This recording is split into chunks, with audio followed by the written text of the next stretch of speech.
My name is Bilal Ashraf and I am a CH developer at Ecosoft। आज हम इस video में देखेंगे कि इनो सेटअप का डाउनलोड और इंस्टॉल कैसे करते हैं। तो चलते हैं ब्राउज़र में।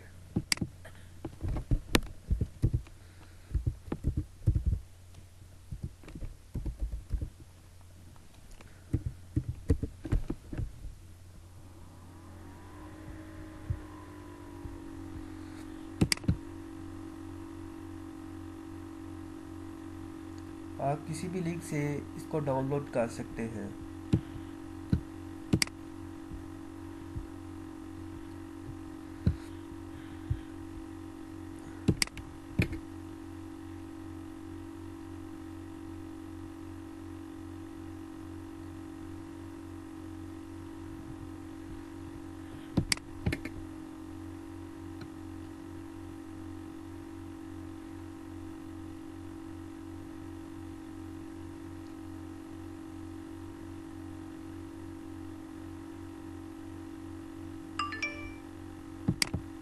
हमारा सॉफ्टवेयर डाउनलोड हो चुका है। अब हम इसको इंस्टॉल करते हैं।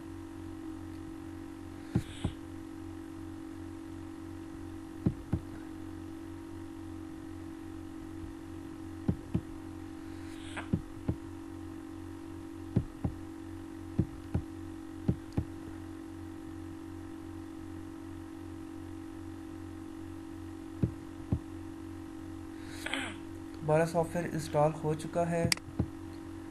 अब हम नेक्स्ट वीडियो में देखेंगे कि इसके ज़रिए हम अपनी एप्लीकेशन को कैसे डिप्लॉय करते हैं।